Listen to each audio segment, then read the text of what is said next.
think that's where some fine tuning needs to happen, where it's like the skills first, then the knowledge enhancement, and then the job profiles, which is in the new age set of careers or opportunities. Right. So kind of creating personalized pathways for people to reskill. Yes, if not, at least like you and me worked with NASCOM a lot in terms of this future skill. Unfortunately, if that gets implemented, we'll see a good kind of a, let's say, roadmap, but still on paper. I mean, Hmm. you know those, I mean, set of job families we created for AI analytics, that L0 to L4 pathways, usko implement karna hai. Ah, right, right. It's a valid point. But it's nice to see, 3AI is trying to achieve that, right? I mean, is kind of through mentorship and so on. I hope you'll have an opportunity to talk about what you're doing in 3AI also. Well, I can do a voiceover. Yes, I've thought about towards the end actually. Don't have a Uh-huh. slide because I felt otherwise it will be too salesy. Yeah, yeah, yeah. No, no, no, sure, sure. I think it's great, and I think it's so complementary with what we do that if kids that are going through our programs can then get the mentorship that you provide within 3AI. I think that's really, really, I think a positive way for youngsters especially. And then of course, I mean, this time we've even taken on some experienced folks onto our training program. So, I'm sure they will also appreciate the interaction. Sure, wonderful. Maybe I'll sync up with you separately some. Sure, that'll be wonderful, wonderful. So Samir, I guess it is 11 o'clock, so we should make a start. Thank you for taking the time out, to come and talk to us all.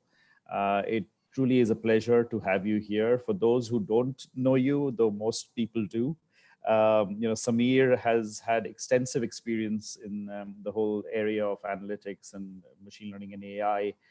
He was previously the chief strategy officer at Fractal Analytics as well. Prior to that, of course, his stint in Cognizant is passionately talked about in industry because of what he did there, and then Fidelity and Genpact before that. So, today Samir is going to be talking more about the strategy end of how to get AI into the real world and actually get business benefit out of it. But of course, rather than me trying to do a poor job of explaining what Samir is going to talk about, I think I shall hand over to Samir. Samir, also thank you for doing this despite being a little under the weather today. So we really appreciate the fact that you're still able to give this talk to us. Thank you so much, Saurabh, and it's a pleasure to be part of this session.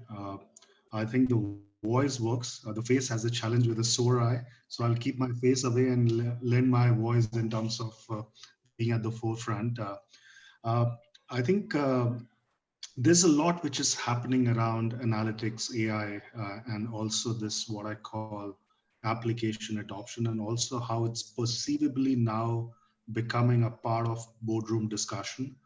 Very strategic in terms of how the business value chains are getting reshaped or rejigged because of AI, and also it has a very linear impact in terms of how the bottom line or the top line or the business metrics of the organizations are getting impacted. And let me take, I would say, a couple of seconds to just share the slides. And okay.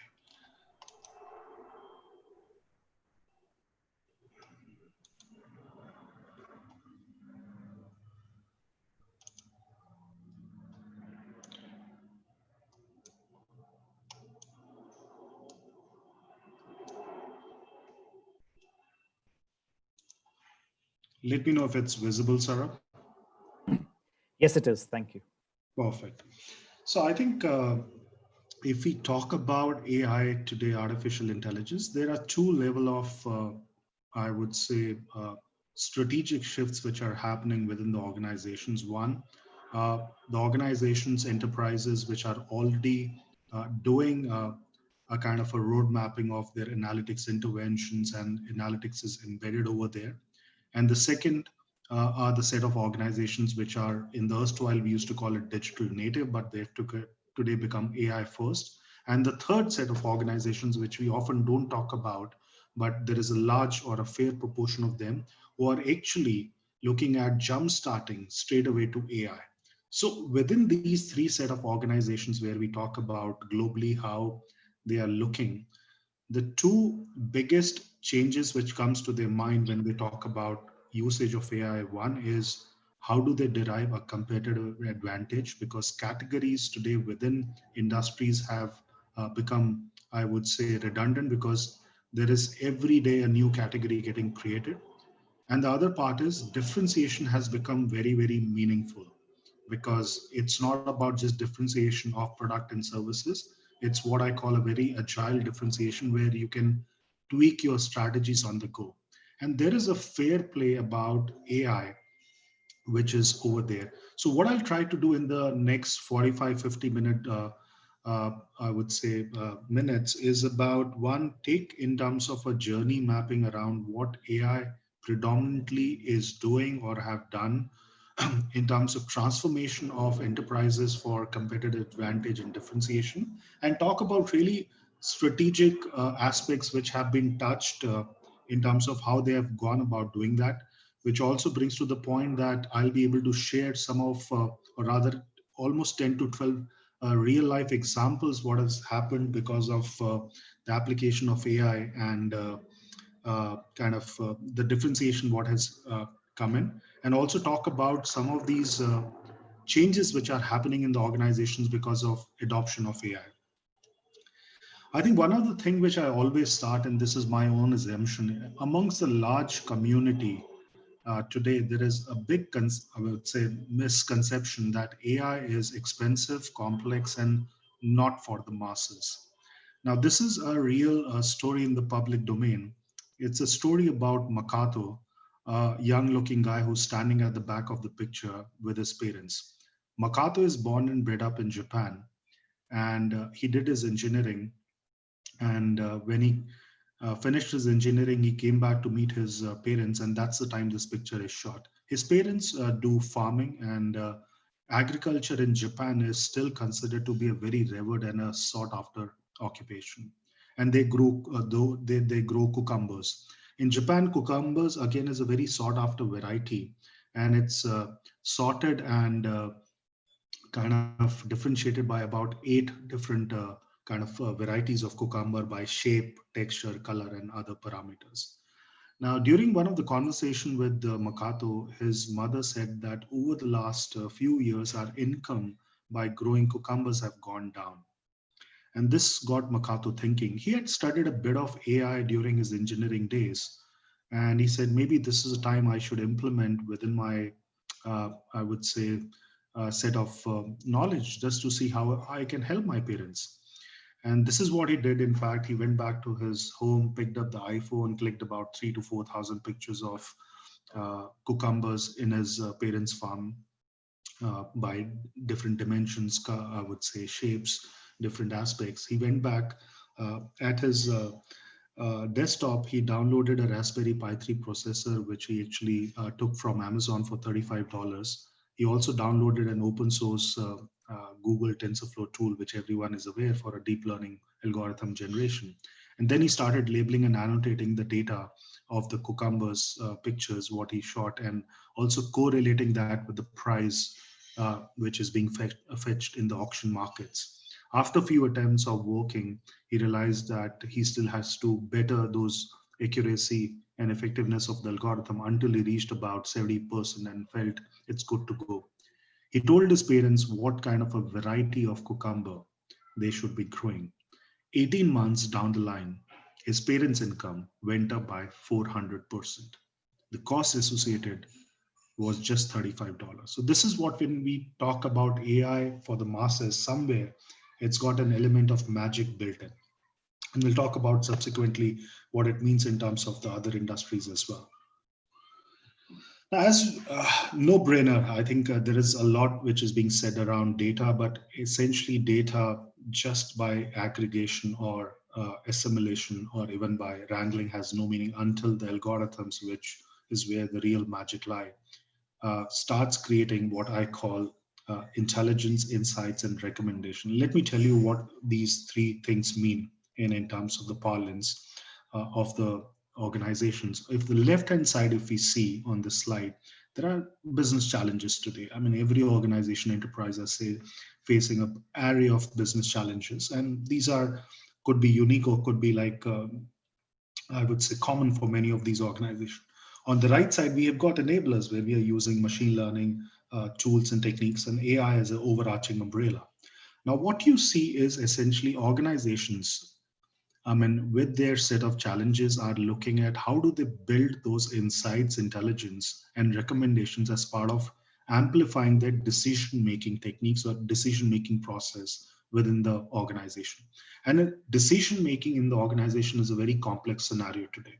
And I'll explain in my subsequent slide what I mean, because it's subject to a lot of intuition, a lot of gut, and a lot of hearsay, but devoid of the kind of insights which can be crunched from the data. And this is where, when it starts throwing those, let's say, what we do as part of, I mean, building a new kind of a customer journey, or looking at risk mitigation, or looking at those supply chain kind of, let's say, pieces to get our operations right, somewhere algorithms play that part.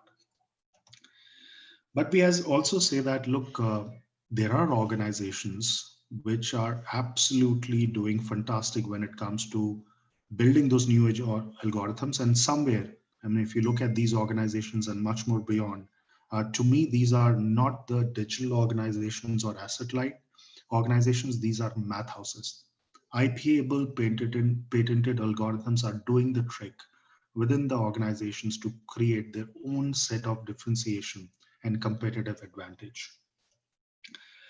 Now, if you look at possibly 14 to 15 different segments of industries, and over the last, uh, I would say, 23 years of my career, 18 I have spent in analytics stroke AI, and it's been a genre change in terms of how what it used to be. A different set of analytics has become more sophisticated with a lot of this quantum computing, machine power, and also in terms of more adequate knowledge coming into the minds of one professionals, and also in terms of organizations' ability now to say that, okay, they can't do anything without analytics AI. And that's where there is a larger proliferation of AI, which is going beneath all the, I would say, the business value chains of the organization. You take any organization today and any business value kind of, let's say, chain, what they have, there is a sense or an element of AI which is being used. The biggest change also which has happened a few years back, when we used to interact with prospects, clients, the decision makers were predominantly CIOs, the chief information officers, who were the technology custodians. But today, the business stakeholders, be it a CMO or a kind of a chief risk officer or a finance head, HR kind of professionals, they have started taking their own decisions when it comes to analytics. And that's where we see the applications adoption, and also a larger kind of, I would say, mind share, which is being created to understand what AI can do. And in my own hypothesis, given how we are moving in terms of so much of high enthusiasm around AI, I see one possible trend which could happen, and this is on my own hypothesis where I've put in some of my articles and features around this. Uh, as every technology waves bring a certain maturity about democratization, we would see a very high degree of institutionalization of AI in next 2 to 5 years from now, which also means that AI as a service, AI as a kind of a, let's say, kind of a cost will also come down, because it's proportional to the demand kind of a thing. Now think of this, what enterprises may do in the time to come, irrespective wherever they are on the AI maturity, because there'll be a rush, there'll be a kind of a, let's say, a lot of uh, competitiveness to kind of up the ante on the AI, because they want to show their prowess in terms of how they're using AI. There could be an algorithm exchange, a virtual algorithm exchange, which may get created. It's just like some of you who kind of are trading into scripts and stocks. You see those virtual exchanges now, wherein you can buy or sell the scripts basis what you feel like. Now think of this: you are in an organization and you're facing a very large issue of your marketing budgets not able to give you an optimized kind of, let's say, returns. And whatever you did, you're not able to get a solution to your problem. So you log into this virtual algorithm exchange, have a login ID and password, and you go into, let's say, the categories of the problems or category of the processes which are listed. And along with the categories, there are also organizations. Let's say your marketing problem is into a CPG industry, you get those categories or the menu options. You within those categories of marketing mix, you've got algorithms listed over there. You kind of plug and play some of those algorithms, do a POC quick, do a kind of a demo, and then you realize that okay, maybe one of that algorithm is good for you. You purchase that algorithm, start kind of, let's say, implementing within your organization. You see results and you buy more functionalities, features, or kind of more enhancements of that algorithm. Somewhere this is what we're talking about: an algorithm exchange creating, I mean getting created just to kind of see the proliferation of AI coming with the feature as part of what I call AI as a service. But as we say that today, while so much has happened in terms of AI prowess, we are also talking about somewhere algorithms sitting within the boardroom, maybe as part of, let's say, added kind of an aid or a decision maker, or maybe as part of, let's say, a board member taking decisions with the board or on behalf of the board member.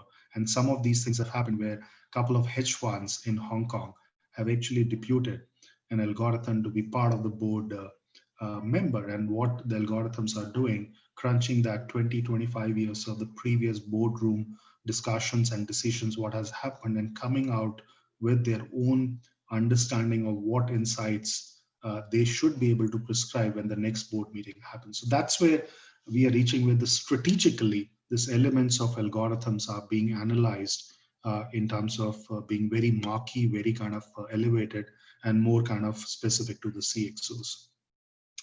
But we, as always say, behind all that brighter side, there is always a flip side. And a lot of the coverage today, we also see where there is a sophistication of AI. There is also what I call the naysayer side of the AI, where things have happened where, I mean, whether it's the fake news or the election kind of, let's say, rigging, or some of those perception building across social media through sentiment analysis have been swayed by what I call algorithmic malpractices. I mean, uh, fake news is a big industry in terms of how it's being generated by biased algorithms. And what you see in this particular slide is one of the book prize, because of the algorithm going astray, has actually gone wrong. It's quoting almost like 18 million. I hope that was a price of my book when I started, but that's not the case. So somewhere I think beyond that kind of a, let's say, I mean, there is also this lot of aspects of today discussions around explainable AI without bias is also being kept into the picture. But we'll talk more about what I say, the side where how adoption applications today is being done through AI, and how strategically the advantages in terms of how they can defeat or kind of be competitive, and also the differentiation within the categories coming. Some quick facts about the numbers I took from various sources, though this is 2019 but relevant. Uh, why we are talking so much, I would say, in terms of buoyancy about AI, there is a reason around this. I mean, close to about 45 billion, 45 to 50, $58 billion of spend investments have happened in AI last year alone. And by far, this is the biggest or the largest amongst any new exponential technologies.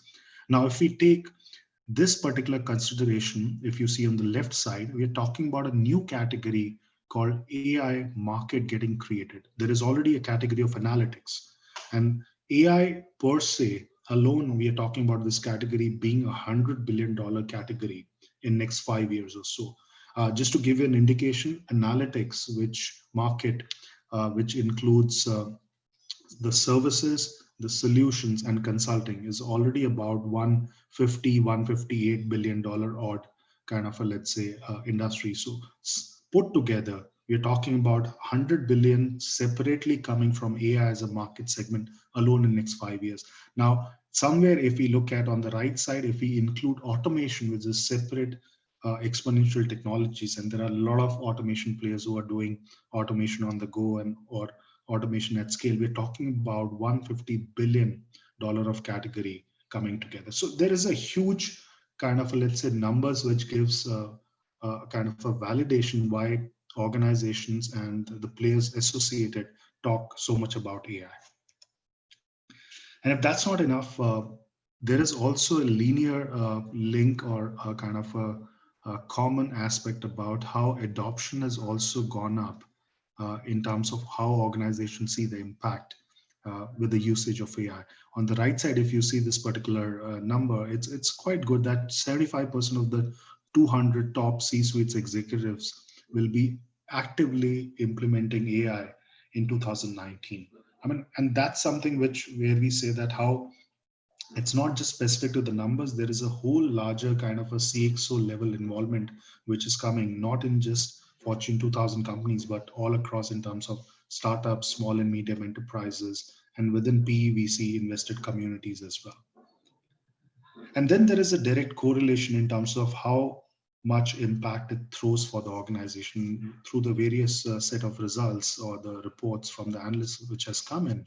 Uh, it's quite, I would say, evident where organizations have seen direct linkages while they adopt AI in terms of either their top line has been augmented or bottom line has been corrected, or they've seen a drastic change in terms of their operational efficiencies getting more kind of, let's say, active or more kind of visible.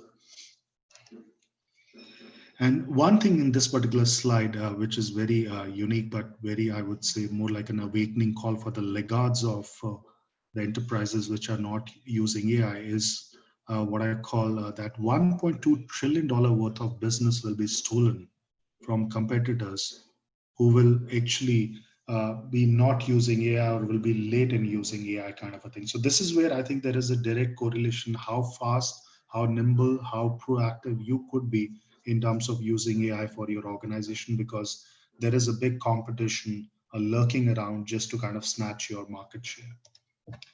Now, very simple manner kind of a thing. Eventually, we are talking about AI mimicking the human brain elements, which is about the whole ability for uh, AI to act, learn, perceive, and process in terms of a human brain.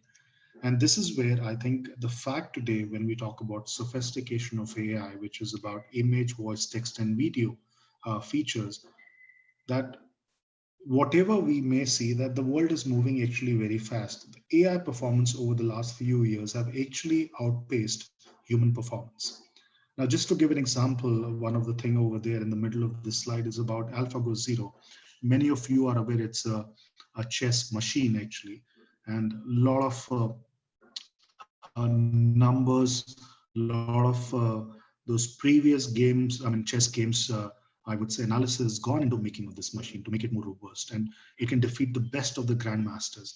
Just to give a sense of the speed of this machine, our own grandmaster Vishwanathan Anand can actually think about 200 to 250 possible moves before the next opponent thinks about doing anything.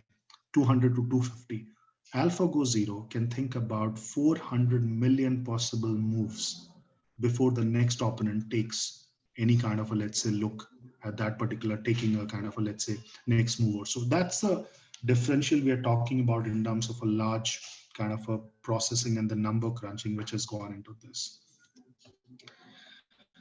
But the fact over there, I think there is a correlation today how AI will trigger a competitive advantage by influencing decision making in the future. And this is what is the heading of the slide, and it's got a analysis in terms of how we take decisions. Now, I'll make a very provocative statement, but it's true that human beings are predictably irrational. Now, I'm not saying that there is a book by Dan Ariely, Predictably Irrational, which talks about that on an average, a human being takes about 60 odd decisions on a given day: strategic, operational, tactical. What's my plan for the day? What's my plan for my career? What is that I'm going to do once COVID, I mean, things are okay? Now, some of these things we are taking as a part of decisions on given day, on any given day. The fact is, majority of these decisions are being taken through our gut, intuition, hunch, and also majority of them are also influenced by our spouses, colleagues and friends. Because this person said that, because this relative or friend said that, that's why I'm taking that decision. Think of this. 5 to 7 years from now, majority of our decisions will be taken by algorithms. It's already happening in a big way. The way we transact, the way we browse, the way we kind of, let's say, purchase, everything is being influenced by algorithms for us. Our own personalized bespoke algorithms, which is running under the hood and doing all that tricks in terms of making you think what you should be doing, whether it's a schedule through Google Maps or kind of, let's say, a purchasing pattern through Amazon or let's say Flipkart. Everything is getting influenced in terms of those algorithms which are doing those personalized things for us. And this is where the core of what I call the competitive advantage is coming through AI, where we are talking about three strategic pillars or imperatives. One is this thing around how do we reimagine the customer experiences. Now, think of this today. I mean, we all realize that it's no, again, kind of a, let's say, revelation that our own preferences have changed. We've rather become more pampered because we need personalized, very kind of, let's say, curated treatments for us, whether it's restaurants, whether it's travel, or it's the way we transact or kind of do any kind of a thing with an external agency. We need those kind of what I call the second piece, innovative product and services just for us. Think of this, organizations which are struggling today to gain market share. How do they create products, services for each and every customers? Because I mean, there is an element of personalization, micro segmenting has come in. And the third piece, which is important, is eventually it's compelling organizations to transform their business. Few years back, when we used to apply for a credit card, let's say through ICICI or HDFC Bank, there used to be a 16-step pick up a phone to call up a customer care associate, and to the time you land up with the card if everything goes well. 16-step and 28 days turnaround time. Now, because you know how fintech has majorly disrupted banks, the entire process has been truncated to just 3 steps, and the turnaround time is just 4 to 5 days. And if we see across category, the way we have now kind of, let's say, we are buying insurance, the way we are now even looking at kind of purchasing those groceries. I mean, which some of these things were unfathomable a few years back because it used to be like a touch and feel. Today, it's all digital. And we know that today what COVID or this pandemic has done, it's actually accelerated those kind of, let's say, transformation of the business where today restaurants are just looking at, let's say, the entire contactless technologies to come in, where all those people who visit the restaurants can make a choice without touching anything. So that's where I think if we see the common factor, it's about artificial intelligence influencing these three things in terms of taking a major step in terms of the competitive advantage. Now, let me give now about 8 to 10 industry applications, what I was talking about. Look at how competitive advantage and differentiation through these applications have come in, where AI, of course, is a common factor. But what is different is how each and every organization is looked from various, I would say, different dimensions to see how they can be differentiated in the market and how they can still kind of not only kind of contain their market share but grow their market share, but also very consciously I've taken examples from almost about 6 7 industry segments to give you that, I would say, understanding. So the first example, if we look from a left side of this picture, not a big kind of a, let's say, issue in identifying this person, Mark Zuckerberg, Facebook, but the example is not about that. Now, every listed company, as we know today, goes through an earnings call, a financial projections call, which is done every quarter. And then we realize that, look, in every earning call, at least to my own sense, I've never seen or heard a CEO talking a bit down about the organization or not being bullish about the organization. But the fact is that today, in time of this crisis, there's a money at stake by the VCP funds. A lot of investments has gone by the shareholders also. So they just can't take the CEO for granted because she is maintaining that, look, the company will grow at 2%, there'll be a 10% annual growth, but things don't happen that way. So what's being done is sophisticated kind of computer vision and speech recognition algorithms are being deployed. So on the voice side, if there is a lump in the throat or there is any kind of a modulation, it could be a sign that things are not right. Or if there are changes in the facial expressions and it's not in sync with the tone, there could be a kind of element that things are also not good for this organization. But let's realize the CEOs are smart, they're well rehearsed, well tutored, and they can fake their emotions.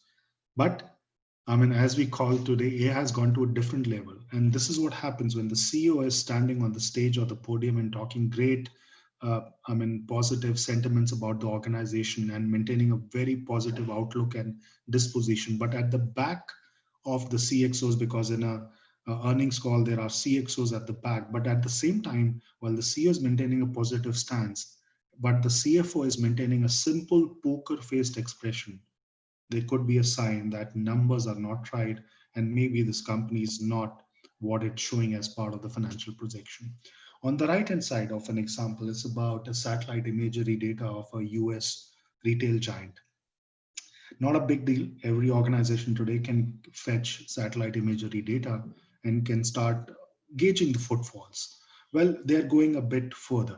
So what this retail store is doing in US, they're trying to understand on a real-time basis through the satellite imagery data, the whole set of what I call the numbers of cars which are parked in the parking lot, the make of the car, the model of the car, the time the cars have been parked in the parking lot, multiplied by the total number of stores what they have in US, and trying to ascertain the financial projection of this US retail giant in 3 months, 6 months, 9 months from now.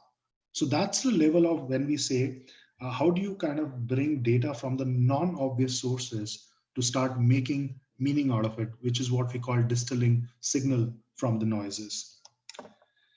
Let's look at one industry which is definitely a revolution in the making. I mean, specifically healthcare. I mean, enough has been said about this industry, but there are two examples what I'll talk about, and those not only in terms of the AI as a differentiated category will be seen, but it will also question the fundamental skills and the nature of the jobs what we're talking about in healthcare and medicine. Now, think of this today when we are talking about the initial symptoms of COVID, it enters through chest. And for that particular thing, you may need to kind of go through an X-ray or a kind of a, let's say, CT scan or MRI, depending on the complexity of your chest symptoms. There could possibly be 15 to 16 symptoms or elements which can go wrong in the chest. And eventually it's a radiologist who does that entire diagnostic X-ray screening or all those MRI, CT scan screening. Radiologist, as we all know, is considered to be very sought after profession and occupation across the globe in medicine. And they take close to about 15 minutes to analyze what could go wrong. Now today, because of exertion, fatigue, oversight, negligence, things can go wrong. So if fatalities happen, I mean, there is a lot of, I would say, human life at stake. Millions of X-ray, CT scan, MRIs of the chest getting crunched in few milliseconds, giving an accuracy rate of 99.8%. There are companies like Zebra Technologies, Cure.ai, Neramai, in India, Israel, US, who are doing excellent work, understanding each and every element of healthcare, I would say, value chain, be it, let's say, oncology, diabetic retinopathy, or let's say even ophthalmology, understanding those X-rays and trying to use deep learning algorithms to make a sense over there. Now, the question we need to park is, what is the job of a radiologist in that case? Just hold your thoughts, please. Let's look at this particular video clip. It's a 10-second. Let's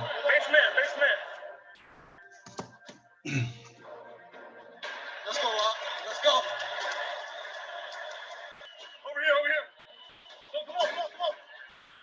All right. Get in. Something quick go.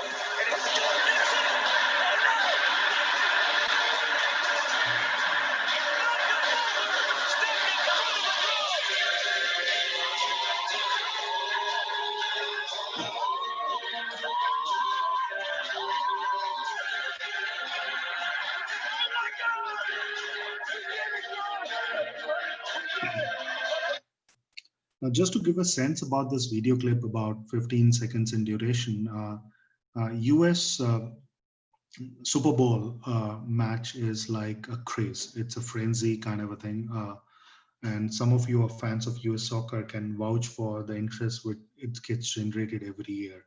Close to about $160 billion of ad spend happen in one single match. One TV commercial alone cost about 3.5 to $4 million. So imagine the kind of money is at stake for the brands who are advertising out here. And imagine you are in a marketing department of an organization which has put in money in the Super Bowl match and your team lost.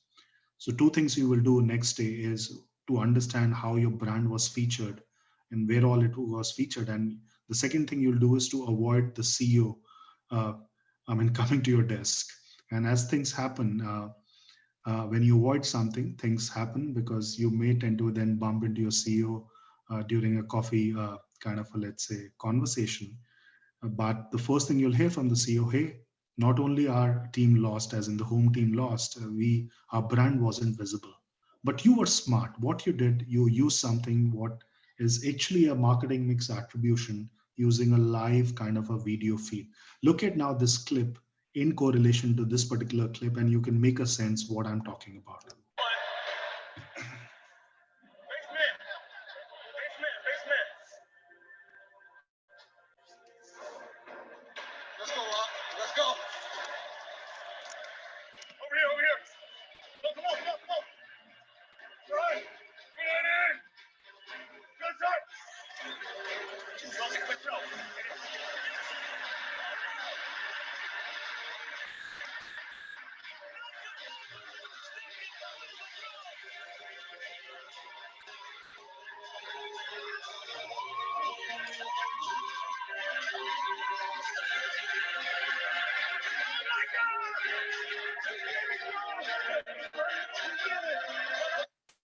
Now, as you can see, the images were labeled and annotated, and as the brands which were visible on the jersey of the players or the turf of the stadium or the galleries of the spectators of the stadium, you can see the brands then getting highlighted on a split second basis on the right side, giving an indication how the marketing mix attribution was used in terms of building that incident of the live video feeds and ensuring that there is adequate brand saliency coming as part of the spend what you had as part of this entire match. So that's one example where we talk about how on the go AI kind of a thing can be used to ensure that those elements of advantage and differentiation can come to the table.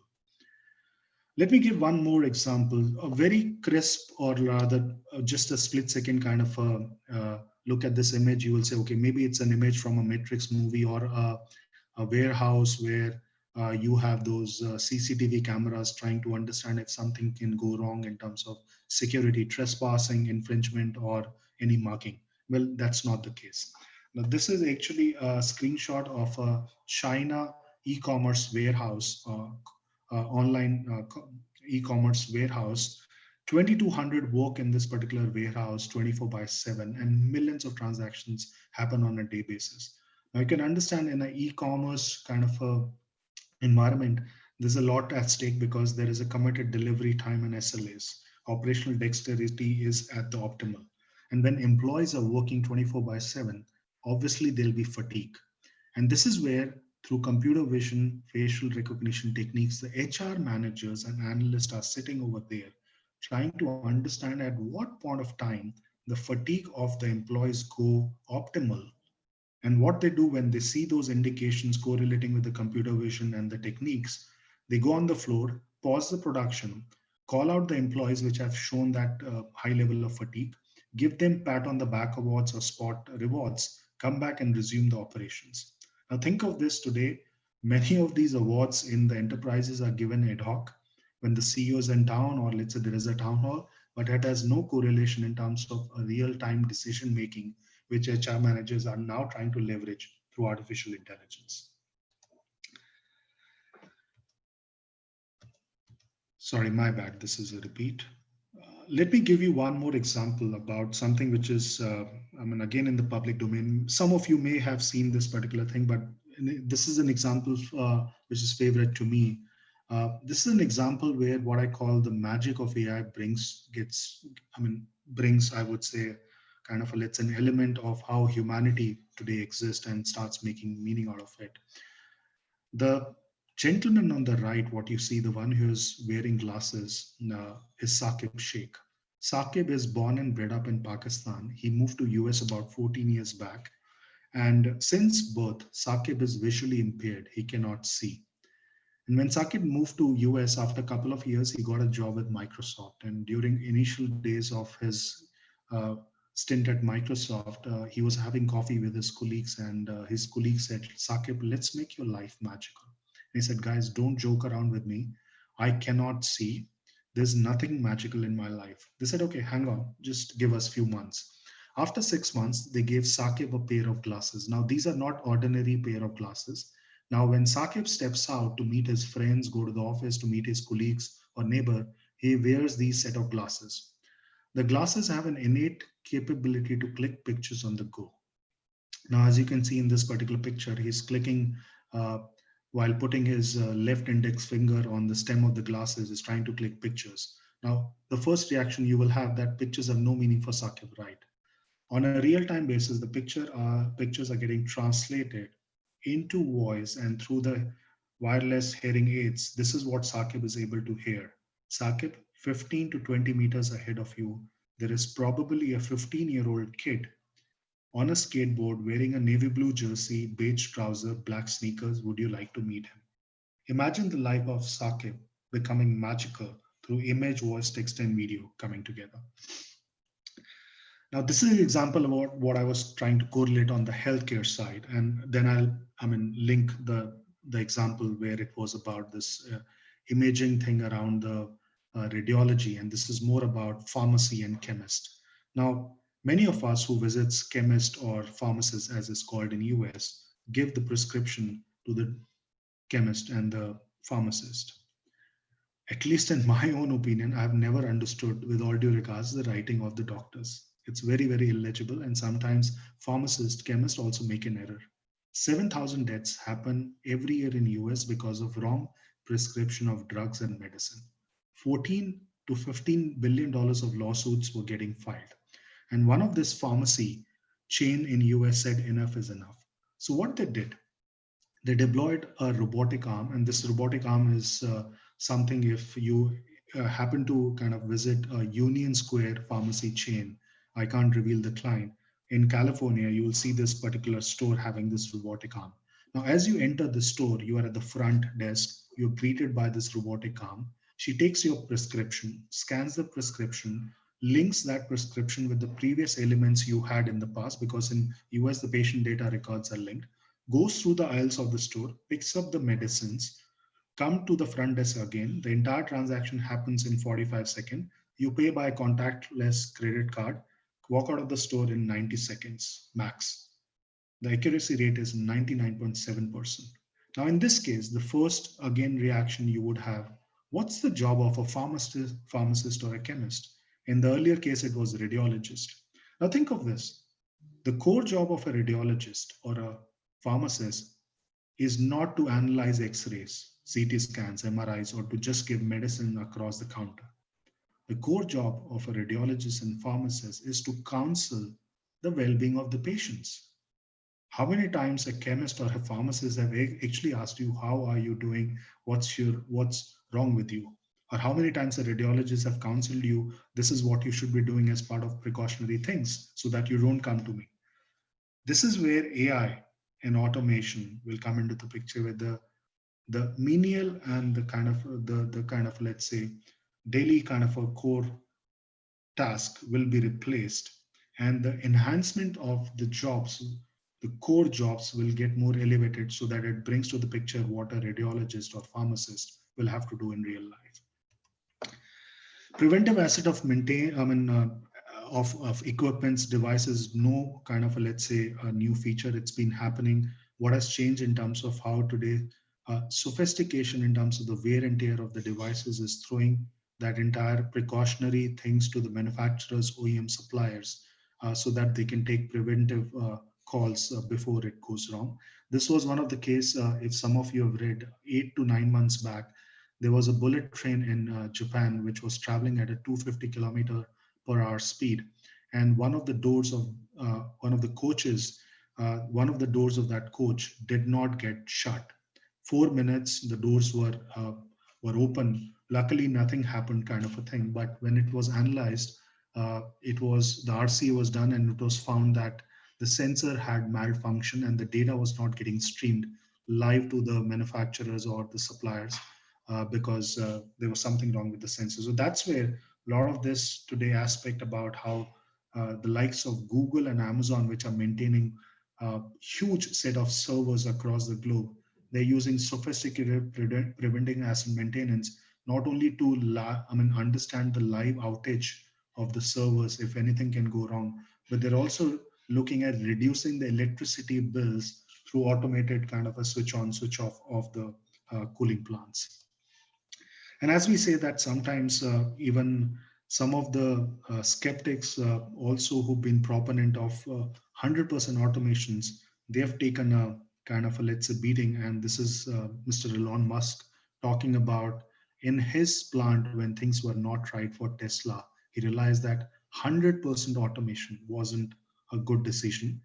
To be precise, he underrated the human abilities. Somewhere, automation is all about rebalancing the human machine equation, and that's what AI will do as part of this entire enhancement. And when we talk about these things around, okay, you can build the best of the algorithms, you can create a new category, you can create a substantial market share by using AI at the core of your business value chain. But sometimes we also realize just bringing AI alone will not suffice. So there is a thing which is happening in the corporate circle today, and something what they call trifactor, which is how do we bring AI, data engineering, and design. And design has three, four aspects, which is one is cognitive neuroscience, behavioral science, UI, UX, and design thinking. Because there is an immense possibility today that when algorithms are crunched and made rightly, how do you ensure that it's adopted on a mass level? I'll give an example, which is where AI and design thinking or behavioral science comes into the picture. Now, this is a kind of a project I worked in the past, and I've worked very initially in my career with P&G uh, uh, and Gillette. So OralB, which is one of their brand, is about oral hygiene, as we all know, toothbrushes, toothpaste, and other oral hygiene products. So they did every possible analytics in the books to ensure that their all OralB toothbrushes takes a big market share. Nothing happened. I mean, a lot of analytics techniques, promotions were being used, nothing happened.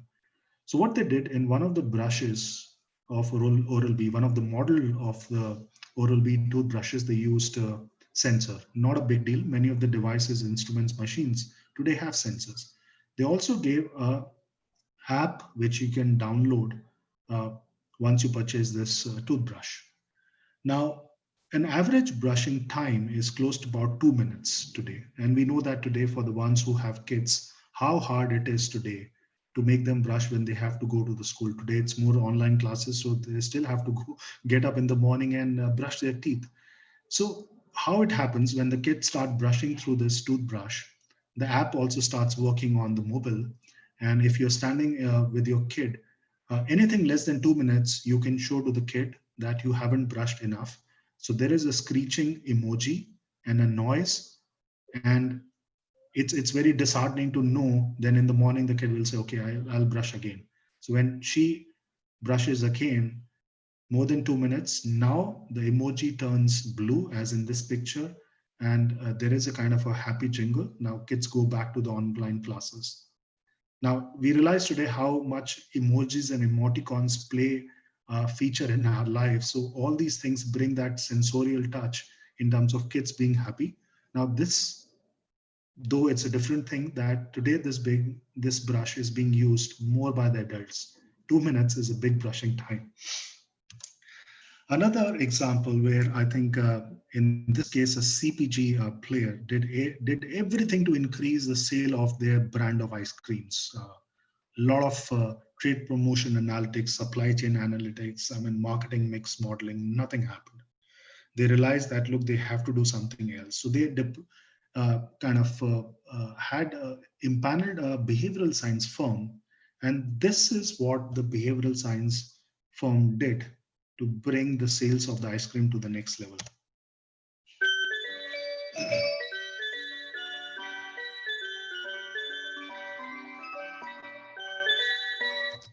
Now, as we realize, in this particular store, ice creams were kept in one part of the store, and the moment this jingle started playing, uh, the people who were there in the stores, the shoppers, they were attracted by this jingle. Go back to the time in our formative years when in India, of course, this is a different jingle. When we used to had a ice cream person coming, he used to play something which used to draw us to kind of go to that ice cream.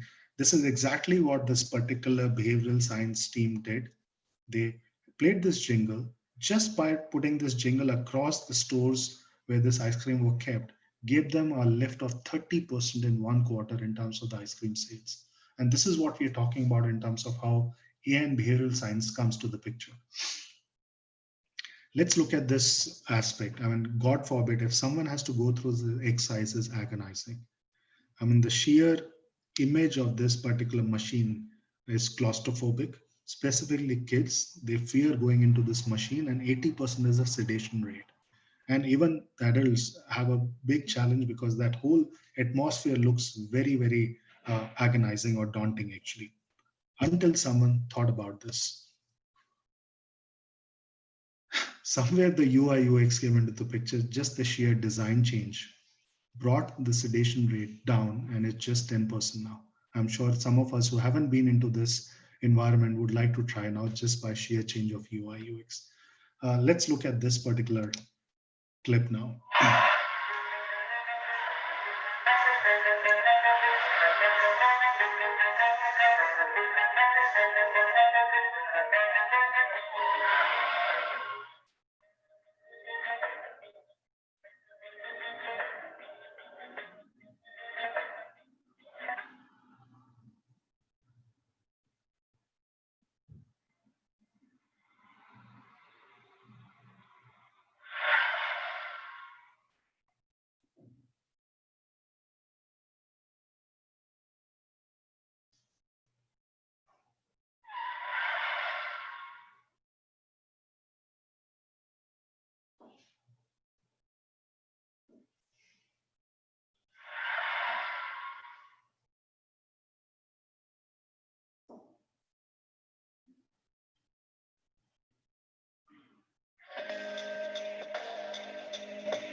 Now, as we know, looking at this clip, and I'm sure many of you would have understood, jaywalking is a big issue in many of the countries where the countries have deployed so much of analytics, so much of kind of, let's say, analysis around data, but still they haven't been able to control the jaywalking, be it China, India, in this case, of course, Paris.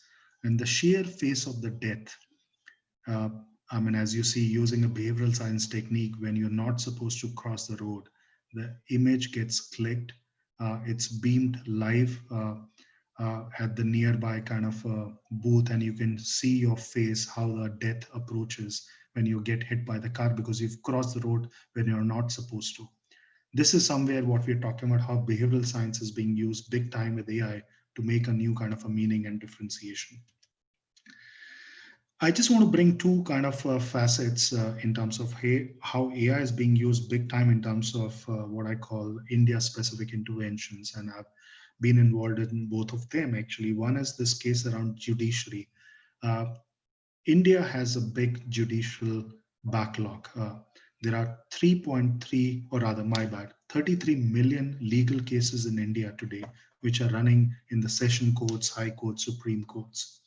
84% of these 33 million cases have an average pendency of 13 plus years. 13. Some of you have gone through this exercise, you know that it's painful kind of a thing. It's just a repeat of the dates, nothing else. 72% of a lawyer's time gets spent in finding the 524 Indian Penal sections and sections, 72% of the time. Now, this is where they are working around in terms of building a repository of judicial work cases and correlating that with the Indian uh, sections and subsections, so that a lawyer, when he or she punches into this particular system, which is built on text analysis and NLP techniques, can see all the previous historical kind of a, let's say, verdicts for that particular section and subsection, so that her particular time of sorting through those kind of a, let's say, areas gets minimized, so that he or she can focus on fast tracking the cases. It's a big thing which Indian government is working. I hope the lawyers understand that this will not displace them. It is more about expediting the closure of the cases. The second thing is happening, which is already there, is Swachh Bharat campaign. Now, the first reaction you will have, what is the correlation of AI with Swachh Bharat campaign? Now, this is where the thing has been identified in terms of the use case of AI. As we know that the government has earmarked about 12,000 crore worth of money to be used for constructing the restrooms and the washrooms in the remotest part of India to increase the sanitation and hygiene in the Indian mindset. Uh, thing over there is that if you've ever used a Swachh Bharat campaign restroom, there is a WhatsApp number in the front. So let's say you use this particular restroom, which is in the remotest part of Assam, and you're not happy with the hygiene, you see a broken tile. You click a picture of that broken tile, put that on a WhatsApp number. You don't have to mention any name, any location. The picture goes to the through the WhatsApp, the picture is now getting transmitted, and there is a command center which is located in Rajasthan Barmer district, which is being run by 4 AI professional. Pictures are labeled and annotated. So within 15 seconds of they getting a picture in their command center, they're able to identify where this particular picture came from. Through an automated dialers and automated kind of, let's say, chatbot, the picture is then being sent to the concerned vendor who had particularly constructed this restroom, asking him to fix that. Entire transaction happens in less than 1 minute. If this particular job would have been outsourced to a BPO player, they would have required 2,000 professionals on a month basis. And this is where how today India is using AI for Swachh Bharat campaign. Just winding up in terms of what I talked about, 3 strategic imperatives for differentiation and competitive advantage. There's one secret sauce today when we talk about the growth and sale of the scale of the organization we are also talking about is AI alone will not become a kind of a secret sauce.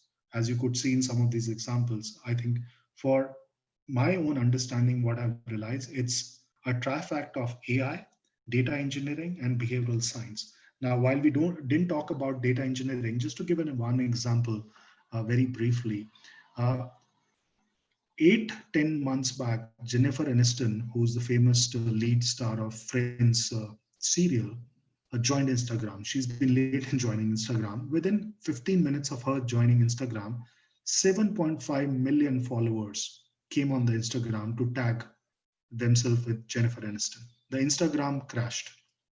Next day, New York Times reported Instagram algorithms do not work. Well, the fact is, it's not about the algorithm. It was data pipes which were not built to be robust to handle that velocity of that particular data. And this is where today many of the organizations are building robust data engineering, architecting capability to handle or to fuel that kind of what I call high powered algorithms. There is this trifecta of AI, data engineering, and behavioral science, which is coming into the picture to create a very what I call a niche or a secret sauce for competitive advantage and differentiation. Last example I want to show, which you would kind of be seeing that how today the future of AI looks like.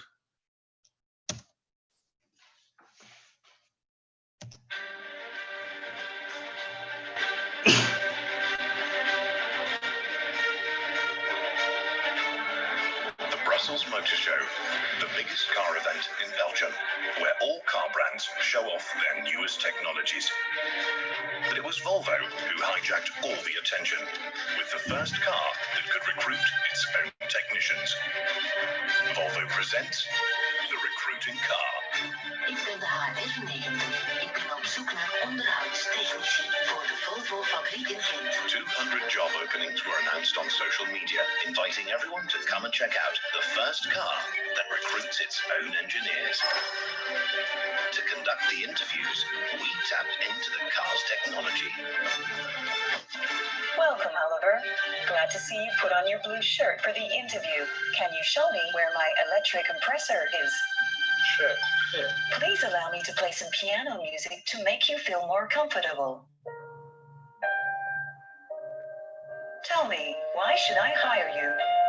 I've been passionate about it. By applying AI, we could actually test social and technical skills and make unbiased evaluations of all applicants. These were sent to Volvo's HR managers for further interviews. Changing the conversation from cars to jobs got us national media attention. L'entretien d'embauche sera d'abord mené par un véhicule et par son intelligence artificielle. 70% of all news coverage about the Brussels Motor Show was dedicated to Volvo.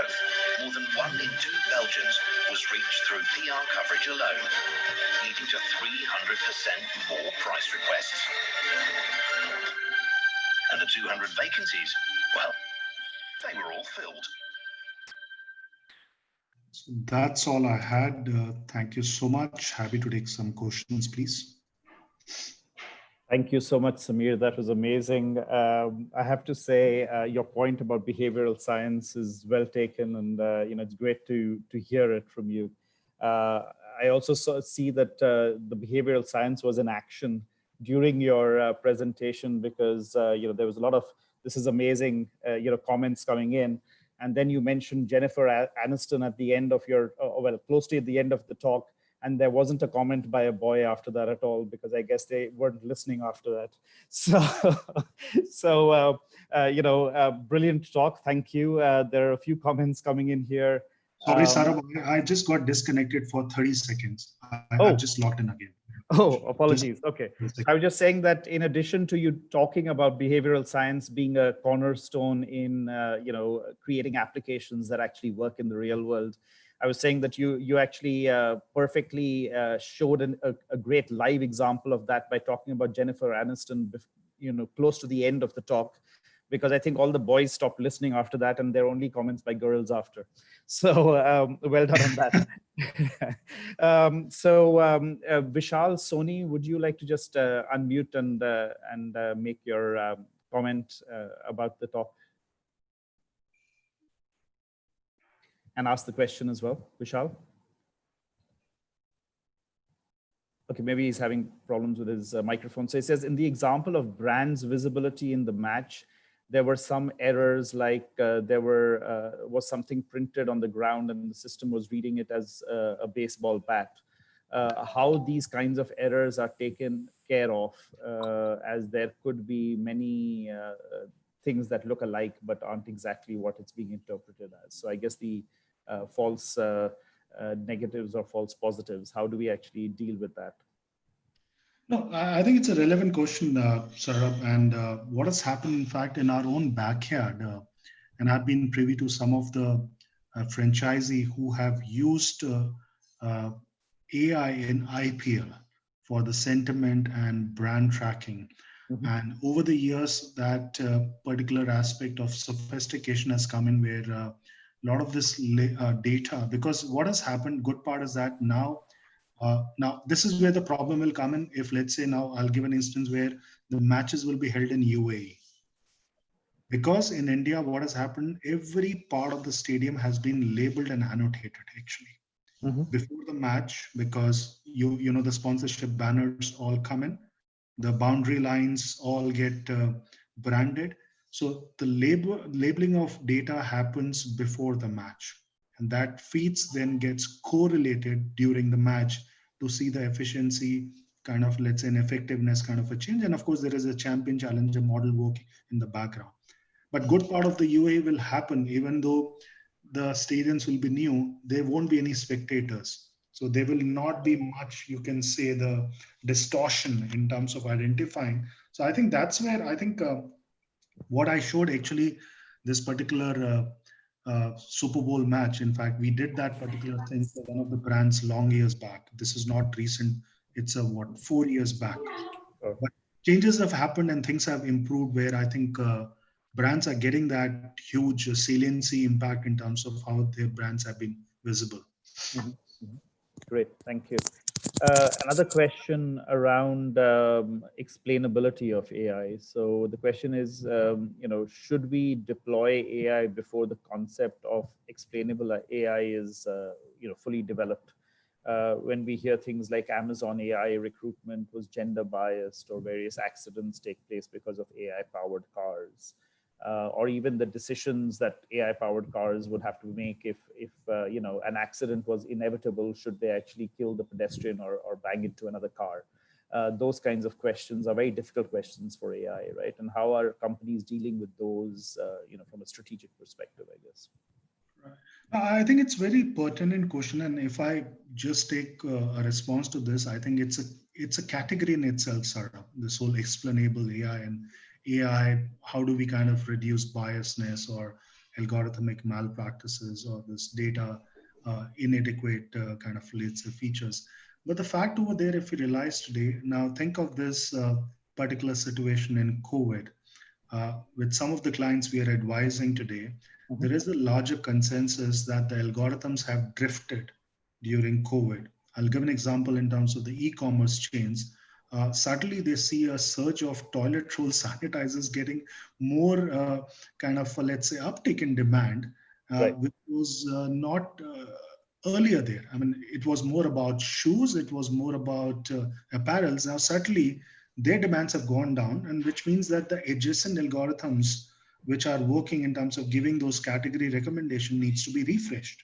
And that's a scenario if you see is happening across banks, insurance companies, and other industry segments. And one of the discussion we were having with some of the AI leaders, they said that look, this itself in terms of reconfiguring or retuning or rather fine tuning the algorithm itself is a new industry in itself, because we have to go back and now see that within this pandemic, how the demand supply plasticity situations, how the macro micro environment things, and how those supply chain, if it's a CPG, needs to be changed as part of the variables and assumptions. Yeah, I yeah. think there is a lot of effort which needs to be done, because the question is right. Because if we don't fine tune today across category, because of this particular what I call a black swan event, things can go again astray if we don't kind of change those algorithms in terms of assumptions and variables. Yeah, so that's a very good point. So actually, the fundamental assumption of machine learning, where the sample that you learned from, the underlying distribution shouldn't change. Otherwise, you're going to get into trouble, right? And Yeah. of course, But the silver lining AI is, even recognizing it. yeah, That the is, silver lining is you're right, more opportunities for ML professionals. yeah. Because that's where now the organizations will realize the efficacy that look, they need more professionals to kind of do this particular thing, of course, on a continuous basis. Mm-hmm. So another comment, Mohan says, I don't know how to articulate it, but I feel somewhere that the way AI is being looked at is missing something. It seems so far AI is looking at how biologically, physically human beings, or for that matter, any organism works. There is something more which plays a bigger role, uh, the way humans react and behave, which seems to be getting missed or ignored so far in AI approaches. What would be your comment on that, Samir? So, Sarah, my whole this is my own hypothesis. Life always should have some esotericness. If we are too much obvious, things will not work. I think that's exactly. I think the question has a very deep intent, because yes, look, we are all learning, and so is AI learning. I mean, we can talk about many applications, many use cases, but the fact is, this entire uh, aspect of AI is still at a very infancy, at a premature level, if I call, in adoption, because organizations are taking time to understand the efficacy, effectiveness, and the meaning of AI. And second thing, algorithms are not learning that quickly what we intended out to be. Because as I said, that look at this, for the organizations which had prepared 2020 business plans, and a lot of AI was at stake. Mm. Where are those plans and where is that AI prowess? Which Yeah. also gives, what I say, a new meaning to the life, that just like humans should have an ikigai, which is a sense of purpose, I think it's time for ML and AI professionals to find within algorithms an ikigai, which is their sense of purpose. I think somewhere then those intents and meanings will come out in a much more prominent manner. Right. Yeah, that's a great point. I guess what we haven't taken into account is that we are very brittle, right, in the bigger scheme of things, and how do we deal with that brittleness is an interesting question for AI. Coming back to a more specific question, Vijay is asking as to how can you give some examples of how AI is being used for enhancing sales within organizations? We've talked more about marketing and behavioral science, but hardcore sales. How can you give some examples? Yeah. So I think if we look at today, a lot of these, I mean, I'll pick up an example of Salesforce, how they track sales. And 4 years back, I remember working in my previous organization with them. And the facet was that within this whole sales cycle, in terms of how a prospect, when is cold to a prospect becoming hot, in terms of almost a probability of getting a closure, how does the analytics AI piece work over there? And it was more linked to in terms of not only linking in terms of how many meetings and what is the content, what you display or demonstrate to a possible prospect. It went into uh, I would say sifting through a lot of those pitches which were recorded by the sales professionals, in terms of getting into that algorithms where what kind of specific features they need to introduce in their pitches to shorten the sales cycle. So if a prospect takes, let's say, 3 months from an initial stage of kind of a connect to closure, within that 90 days, can it be truncated by using, or rather looking at those pitches which were recorded to see how those pitches can be fine tuned to kind of shorten that sales cycle? And this is today is inbuilt within Salesforce analytics features. If some of those who buy these features, where the sales professionals today then specify certain phrases or those succinct kind of, let's say, dialogues with the prospects, just to shorten, because it's coming from those previous historical evidences, which is giving them inkling that they can close this deal if they talk about this particular feature versus that. And then, of course, basis territory alignment, or let's say compensation incentive techniques, which is being used by a lot of pharmaceutical and healthcare professionals. The whole sales cycle is being studied to understand what kind of territory needs to be realigned for the sales workforce, or let's say looking at the store level formats for a CPG, what kind of, let's say, stock keeping units needs to be kept basis the. So it's huge, Sarah, when we talk about sales AI, or rather there is a particular company I'm losing. I think it's an Israel-based company. I'm losing the name, but what they're trying to do, they've created what they call anthologies of sales cycles using AI for different industries. And within those, what they do is that they prescribe those playbooks for the sales professionals, let's say for a particular industry like, let's say, CPG or a retail or a medicine, in terms of how AI specific can actually ensure, let's say, what it used to be a 30-day cycle can reduce to just 15 days. So some of those advancements have already happened in this area. Mm-hmm. Very good. Great. Thank you. Another question. Clearly, Jennifer Aniston strikes back. So, hello, sir. That was an amazing talk. When you talked about Aniston example for Instagram crash, you mentioned that the data system needs to be more robust in future. Could you give me some ideas on how it can be done, or what could Instagram have done to manage this better? Well, it's a classic case of in our own backyard. If we take analogy, or rather an instance of Instagram, here we have the Swiggies, or let's say the Zomatos of the world. Swiggy processes close to about, and this is a pre-COVID scenario, close to about 1.5 million orders a day. That's huge. And this 1.5 million orders uh, were actually 500,000 orders just 6 months back. So it's essentially, if we see today, there is a huge, what I say, stress or emphasis which is being placed on building the right data engineering capabilities of the data pipes, essentially, what is more future proof for the field. I mean, this is where the cloud players have come in, where they're providing on-prem or kind of, let's say, those private clouds to ensure that any data search is effectively managed by kind of tweaking their plans in terms of the storage and all. Good part over there is that within those cloud players, there are additional microservices and API features which is getting built, where any fine tuning or any search in terms of the large velocity of data tweaks their algorithms also. So which means that the chances of algorithms going astray gets more minimal actually.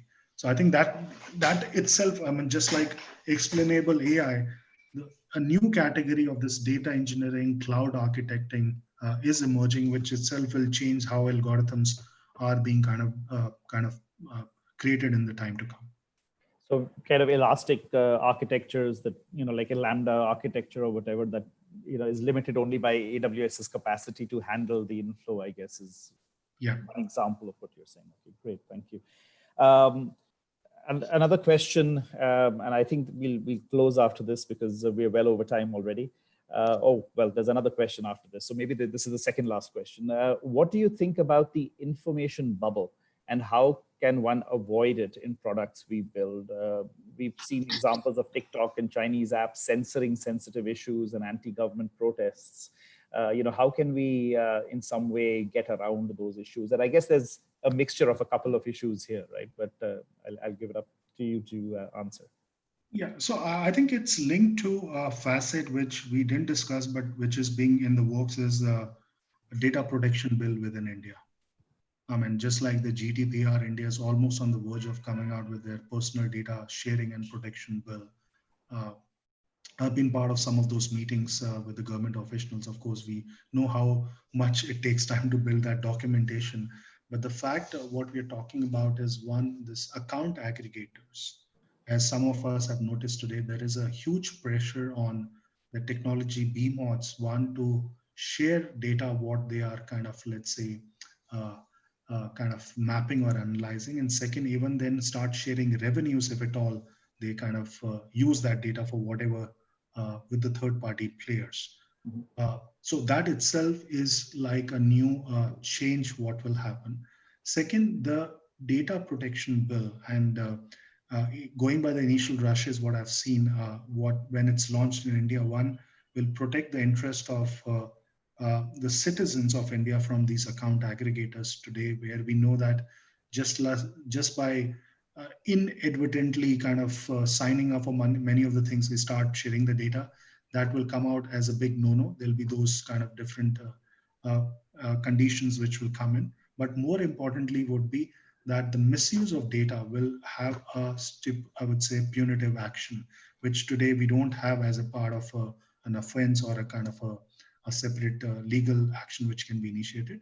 The other is account aggregators, be it the banks or let's say the financial intermediaries or even the data intermediaries, will have a separate standing as an industry, which means they will be accountable to display when asked, just like an RTI, what kind of a data they're holding. Maybe if Sarab wants to lodge a complaint about to one of the banks that, look, what data are you tracking for me? They are liable in that particular case of the bill once passed to give you that sense of data sharing in your own respective way, because that will bring a lot of transparency, which is missing. And account aggregators then will have a liability on their heads if they are misusing any kind of a data. But having said that, it's again just a very large, very expansive field. And the data protection and sharing bill is a big step, just like NEP. But of course, there'll be some loopholes which will exist once it gets implemented, because technology and adoption also ensures that there are those naysayers who use, I would say, some of the things for their own advantage. So let's see how it comes up. But yes, this is something which will, once done, will kind of nail out the issue what we are facing today in India on the everyone sharing their data actually on the go, or getting to know that our data gets leeway, I would say leverage for no reason or no kind of monetizable reason for us. Right. And what about the other side of the story where, yes, companies are collecting data, but then they're using that data to blindsight us to what possibilities exist, right? So an Amazon or a Netflix being a benign example where they're just showing us what they think we want to see, and therefore we are not aware of what's out there. But then if we look at, the power that Google holds, where they could actually start and are already doing it in some ways, of only giving us access to content they think we want to read, and so becoming a censor board of sorts, right? And one that we are not even, there's no visibility to. So how can we ensure that AI doesn't become a foe in that sense, that it's actually reducing our visibility of the universe as such? Yeah, I think the larger question, Sarab, is how much disadvantages we have if we keep doing the things what we have done in the past without our knowledge.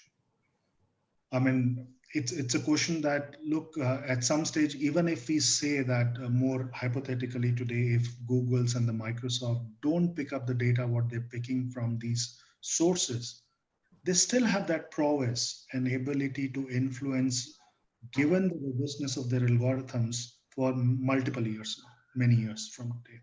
Mhm. Second, I think yes, the malpractices, and what I call malpractice is nothing but if it's happening without our knowledge, then it's a malpractice. I think that malpractice is where if your content gets displayed or copied or pasted by Google somewhere else, you don't mind as long as you get a royalty for that.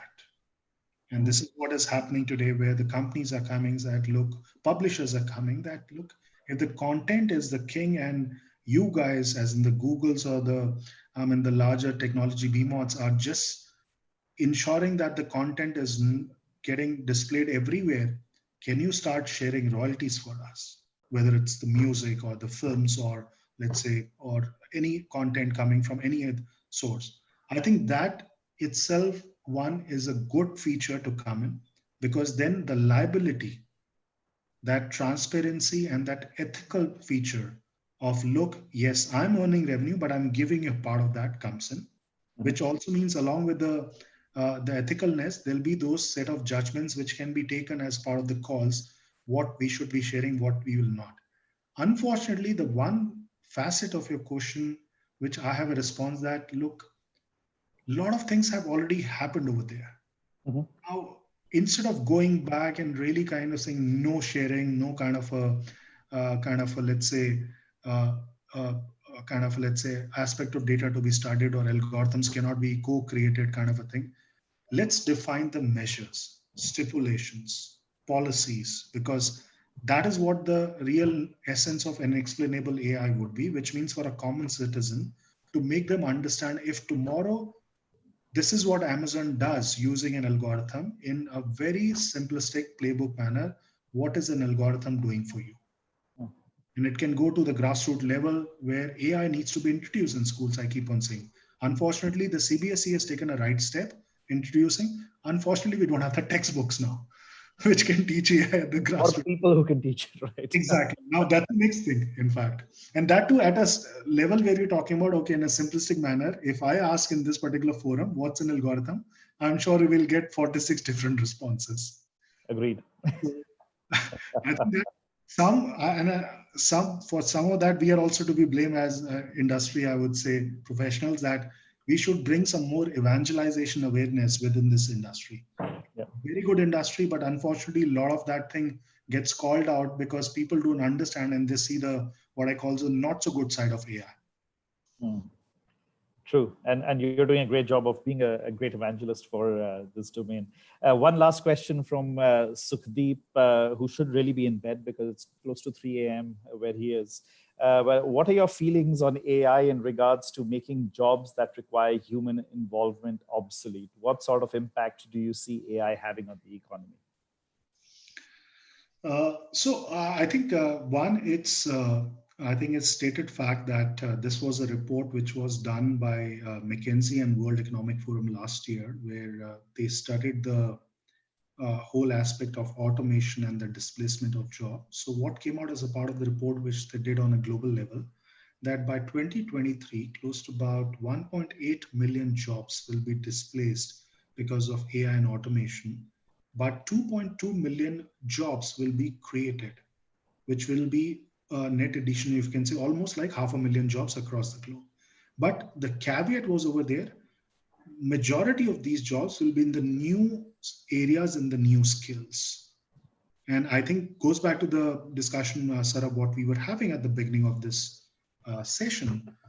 I think it's a time for us to be contextually relevant because industries are changing, times are changing, and COVID has taught us a lot in terms of being conscious of the complexity, as I call it, and saying that the careers today are not getting defined for 15, 25 years. We have to think in terms of chunks of every 2 to 3 years, which means even at my level, your level, we have no option but to reskill, upskill, or even gain new kind of a thing. The other day I learned about Snowflake. I realized picking up that certificate was a daunting task because I realized I have to sharpen my modeling skill.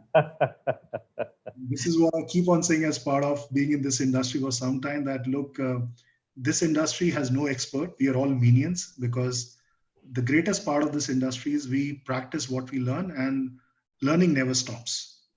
Yeah, that's a good point. And in fact, I was giving a talk recently where I talked about the fact that, the old, Hindu view of life, where it was split into four stages, one being the brahmacharya stage, where you did your studying, and then you had grihastha ashram, where you were actually doing your earning.